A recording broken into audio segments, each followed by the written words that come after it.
Autobiography of Andrew Carnegie by Andrew Carnegie. Chapter 25. Herbert Spencer and His Disciple.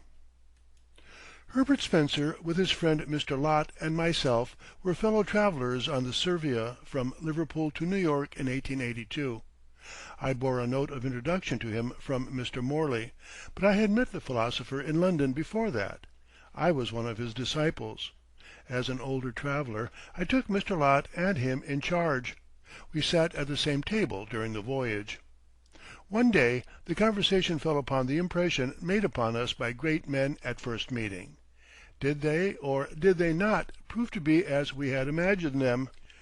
Each gave his experience. Mine was that nothing could be more different than the being imagined, and that being beheld in the flesh. "Oh," said Mr. Spencer, "in my case, for instance, was this so?" "Yes," I replied, "you more than any. I had imagined my teacher, the great calm philosopher, brooding, Buddha-like, over all things, unmoved. Never did I dream of seeing him excited over the question of Cheshire or Cheddar cheese." The day before, he had peevishly pushed away the former when presented by the steward, exclaiming, "Cheddar! Cheddar! Not Cheshire! I said Cheddar!" There was a roar in which none joined more heartily than the sage himself. He refers to this incident of the voyage in his Autobiography. Spencer liked stories, and was a good laugher. American stories seemed to please him more than others, and of those I was able to tell him not a few, which were usually followed by explosive laughter. He was anxious to learn about our Western territories, which were then attracting attention in Europe, and a story I told him about Texas struck him as amusing. When a returning disappointed emigrant from that state was asked about the then barren country, he said, "Stranger, all that I have to say about Texas is that if I owned Texas, and hell, I would sell Texas." What a change from those early days! Texas has now over 4 millions of population, and is said to have the soil to produce more cotton than the whole world did in 1882. The walk up to the house, when I had the philosopher out at Pittsburgh, reminded me of another American story of the visitor who started to come up the garden walk. When he opened the gate, a big dog from the house rushed down upon him. He retreated and closed the garden gate just in time, the host calling out, "He won't touch you. You know, barking dogs never bite." "Yes," exclaimed the visitor tremblingly, "I know that, and you know it, but does the dog know it?" One day my eldest nephew was seen to open the door quietly and peep in where we were seated. His mother afterwards asked him why he had done so, and the boy of 11 replied, "Mamma, I wanted to see the man who wrote in a book that there was no use studying grammar." Spencer was greatly pleased when he heard the story, and often referred to it. He had faith in that nephew. Speaking to him one day about his having signed a remonstrance against a tunnel between Calais and Dover, as having surprised me, he explained that for himself he was as anxious to have the tunnel as any one, and that he did not believe in any of the objections raised against it, but signed the remonstrance because he knew his countrymen were such fools that the military and naval element in Britain could stampede the masses, frighten them, and stimulate militarism. An increased army and navy would then be demanded. He referred to a scare which had once arisen and involved the outlay of many millions in fortifications, which had proved useless. One day we were sitting in our rooms in the Grand Hotel, looking out over Trafalgar Square. The Life Guards passed, and the following took place. "Mr. Spencer, I never see men dressed up like Merry Andrews without being saddened and indignant that in the 19th century the most civilized race, as we consider ourselves, still finds men willing to adopt as a profession, until lately the only profession for gentlemen, the study of the surest means of killing other men." Mr. Spencer said, "I feel just so myself, but I will tell you how I curb my indignation. Whenever I feel it rising, I am calmed by this story of Emerson's. He had been hooted and hustled from the platform in Faneuil Hall for daring to speak against slavery.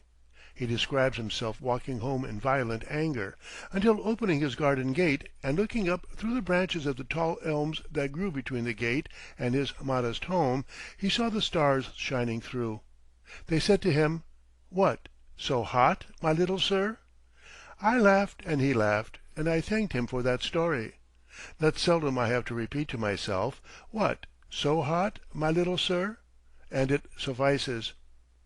Mr. Spencer's visit to America had its climax in the banquet given for him at Delmonico's. I drove him to it, and saw the great man there in a funk. He could think of nothing but the address he was to deliver. I believe he had rarely before spoken in public. His great fear was that he should be unable to say anything that would be of advantage to the American people, who had been the first to appreciate his works. He may have attended many banquets, but never one comprised of more distinguished people than this one. It was a remarkable gathering. The tributes paid Spencer by the ablest men were unique. The climax was reached when Henry Ward Beecher, concluding his address, turned round and addressed Mr. Spencer in these words: "To my father and my mother I owe my physical being. To you, sir, I owe my intellectual being. At a critical moment you provided the safe paths through the bogs and morasses. You were my teacher." These words were spoken in slow, solemn tones. I do not remember ever having noticed more depth of feeling. Evidently they came from a grateful debtor. Mr. Spencer was touched by the words. They gave rise to considerable remark, and shortly afterwards Mr. Beecher preached a course of sermons, giving his views upon evolution. The conclusion of the series was anxiously looked for, because his acknowledgment of debt to Spencer as his teacher had created alarm in church circles. In the concluding article, as in his speech, if I remember rightly, Mr. Beecher said that, although he believed in evolution, Darwinism, up to a certain point, yet when man had reached his highest human level, his Creator then invested him, and man alone of all living things, with the Holy Spirit, thereby bringing him into the circle of the godlike. Thus he answered his critics. Mr. Spencer took intense interest in mechanical devices.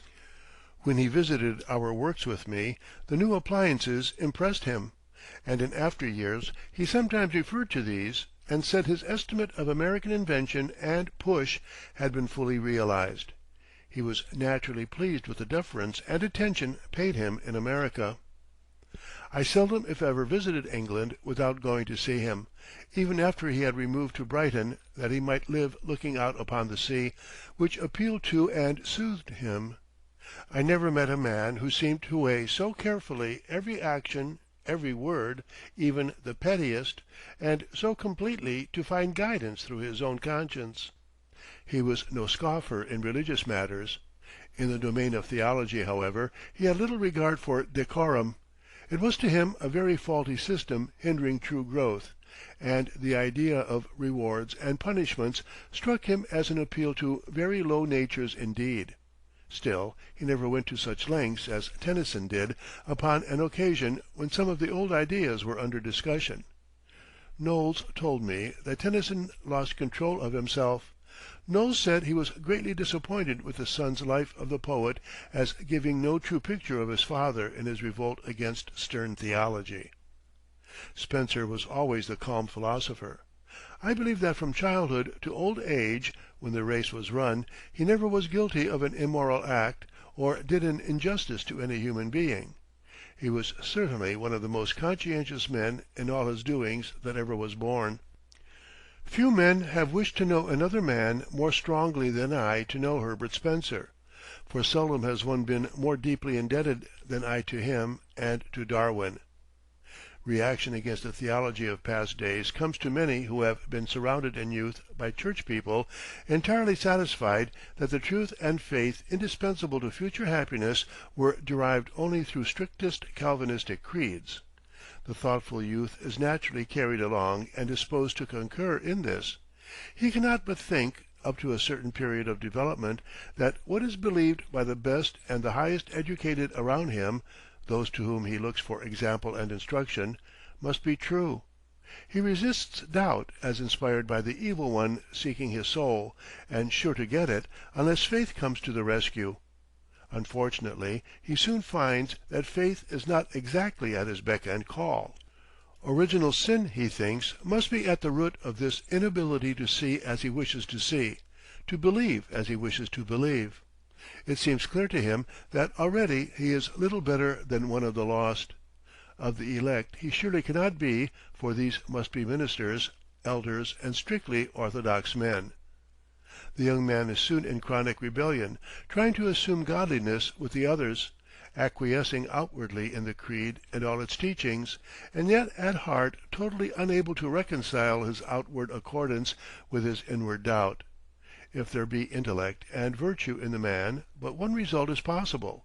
That is, Carlyle's position after his terrible struggle, when after weeks of torment he came forth, "If it be incredible, in God's name, then let it be discredited." With that the load of doubt and fear fell from him forever. When I, along with 3 or 4 of my boon companions, was in this stage of doubt about theology, including the supernatural element, and indeed the whole scheme of salvation through vicarious atonement, and all the fabric built upon it, I came fortunately upon Darwin's and Spencer's works, the Data of Ethics, First Principles, Social Statics, The Descent of Man. Reaching the pages which explain how man has absorbed such mental foods as were favorable to him, retaining what was salutary, rejecting what was deleterious, I remember that light came as in a flood, and all was clear. Not only had I got rid of theology and the supernatural, but I had found the truth of evolution. "All is well since all grows better" became my motto, my true source of comfort. Man was not created with an instinct for his own degradation, but from the lower he had risen to the higher forms. Nor is there any conceivable end to his march to perfection. His face is turned to the light. He stands in the sun and looks upward. Humanity is an organism, inherently rejecting all that is deleterious, that is, wrong, and absorbing after trial what is beneficial, that is, right. If so disposed, the architect of the universe, we must assume, might have made the world and man perfect, free from evil and from pain, as angels in heaven are thought to be. But although this was not done, man has been given the power of advancement rather than of retrogression. The Old and New Testaments remain, like other sacred writings of other lands, of value as records of the past and for such good lessons as they inculcate. Like the ancient writers of the Bible, our thoughts should rest upon this life and our duties here. To perform the duties of this world well, troubling not about another, is the prime wisdom, says Confucius, great sage and teacher. The next world and its duties we shall consider when we are placed in it. I am as a speck of dust in the sun, and not even so much, in this solemn, mysterious, unknowable universe. I shrink back. One truth I see, Franklin was right. The highest worship of God is service to man. All this, however, does not prevent everlasting hope of immortality. It would be no greater miracle to be born to a future life than to have been born to live in this present life. The one has been created, why not the other? Therefore there is reason to hope for immortality. Let us hope. End of chapter 25.